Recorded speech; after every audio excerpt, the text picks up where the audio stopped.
Bonjour, eh bien écoutez, on va dans cette vidéo continuer donc la découverte du langage de programmation Python. Et donc on va aborder deux choses, les variables et les opérations. Alors d'abord, on va donner une définition donc d'une variable. Définition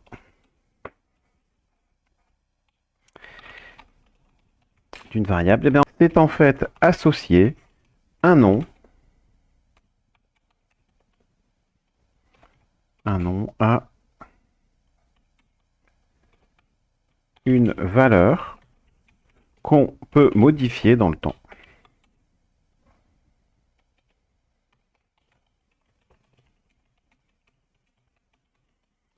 Alors, c'est important de bien noter que c'est bien une valeur et on va pouvoir modifier cette valeur au cours du temps. C'est-à-dire que donc le contenu de la variable, eh bien, il va évoluer dans le temps. Alors, comment est-ce qu'on fait pour créer une variable? Eh bien, pour créer une variable, on va utiliser l'opérateur d'affectation. On utilise l'opérateur d'affectation. Oups. Donc, c'est l'opérateur en fait égal. D'accord? Par exemple, donc si je veux créer une variable, je vais donner donc le nom, je vais mettre le symbole égal, et puis donc le nom égal et la valeur. Donc ça, c'est la syntaxe. D'accord? Et on va tout de suite regarder donc un exemple. Si j'écris A égale 12, cela veut dire en fait tout simplement que on affecte la valeur 12 à la variable nommée A. Voilà. Alors, on va voir encore une autre petite instruction. Pour afficher le contenu d'une variable, eh bien, on va utiliser la fonction print.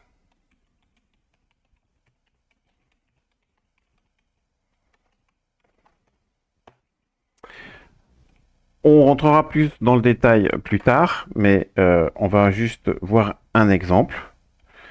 Donc, par exemple, et là, on va faire un exemple un peu plus compliqué, enfin, un peu plus compliqué. On va avoir deux instructions, A égale 13, et puis ensuite, je vais faire print A. Et bien ici, que va-t-il se passer? En fait, le programme affiche le contenu de la variable nommée A, c'est-à-dire qu'affiche la valeur,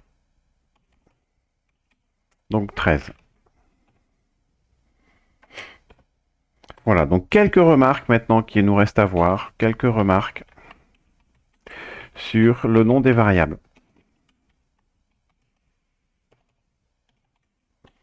Alors, la première remarque, c'est que il ne doit pas y avoir d'espace, pas d'espace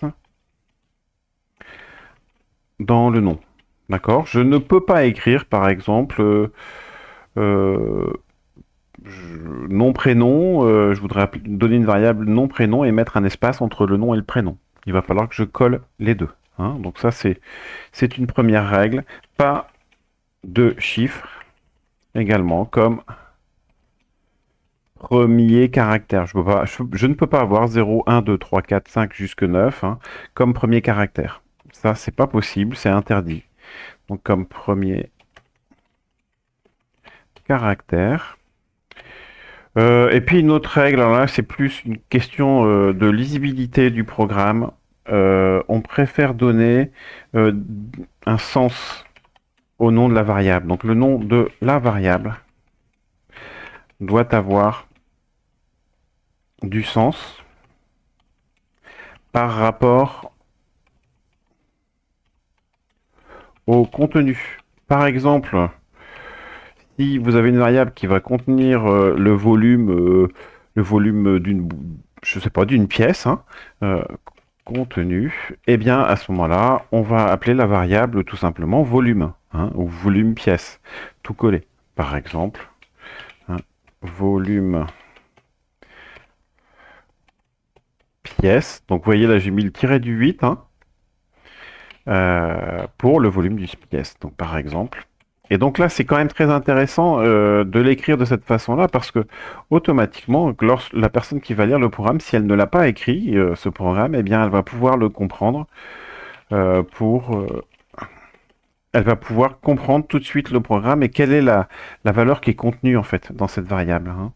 Donc pour le volume d'une pièce. Voilà.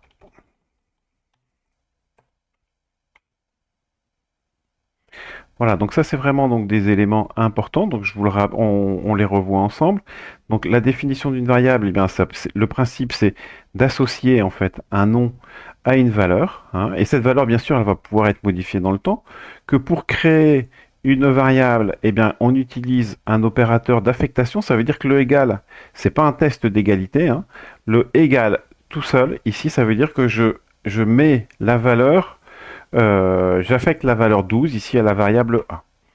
Enfin, on a vu une autre fonction et ça, on va l'utiliser. Donc, ça va être la fonction print. Donc, pour afficher le contenu d'une variable, eh bien, il suffit d'écrire print et puis entre parenthèses le nom de la variable, hein. Et puis ensuite, on a quelques remarques. Alors, on va les voir rapidement ici, hein. Donc, vous voyez, je veux créer par exemple une variable, eh bien, volume, le volume d'une pièce, volume underscore pièce égale 19 mètres cubes par exemple, et eh bien si je veux afficher la valeur, je vais faire print A. Et puis vous voyez ici, donc là j'ai écrit mon code, hein, et si je veux donc exécuter ce code, il me suffit de cliquer sur le bouton exécuter. Et donc là, j'ai un problème. Pourquoi? Parce que je n'ai pas utilisé le bon nom dans le print, hein. Il faut ici que je reprenne le nom le nom de ma variable et pas une autre variable qui n'existe pas. Et donc là, si j'exécute le programme, bien ça fonctionne. Je voudrais en profiter pour ajouter quelque chose, hein. Lorsque l'on écrit du code, vous voyez par exemple ici, volume pièce, c'est une variable qui existe déjà. Eh bien, pour aller plus vite, pour l'écrire, et c'est surtout pour éviter des fautes de frappe, hein, vous voyez, j'ai commencé à écrire volume. Si j'appuie sur tabulation, il va terminer ici l'écriture donc de la variable. Et donc, je vais gagner du temps. D'abord, je vais aller plus vite. Et puis, la deuxième chose, je suis sûr que je n'ai pas fait d'erreur de frappe, hein. Donc on voit bien ici que ça fonctionne, que par contre si j'avais mis un espace, hein, entre volume et pièce, eh bien là je vais générer une erreur, hein, puisque en fait eh ben, le programme ne comprend pas. Donc ça c'est la première chose. Si je remets le underscore entre volume et pièce ici, eh bien il n'y a plus d'espace et donc là ça fonctionne. Par contre si je commence par un 1, hein, ici ma fonction, eh bien là je vais retrouver encore une fois une erreur. Donc trois choses à retenir, plusieurs choses à retenir. D'abord, une variable, qu'est-ce que c'est? Eh bien, c'est une valeur qu'on va associer, un nom que l'on va associer en fait à une valeur. Ça, c'est la première chose. On va utiliser la fonction print pour afficher la valeur de la variable.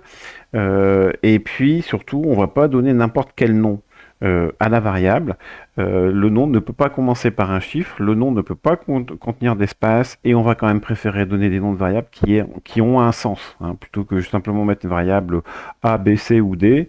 Eh bien, dans certains cas, vous voyez comme ici, je sais que le contenu de ma variable, eh bien, c'est la valeur du volume d'une pièce. Bien, nous venons de terminer donc ici la création de variables. Dans une prochaine vidéo, nous allons voir les différents types de variables. En attendant, je vous dis au revoir et à très bientôt.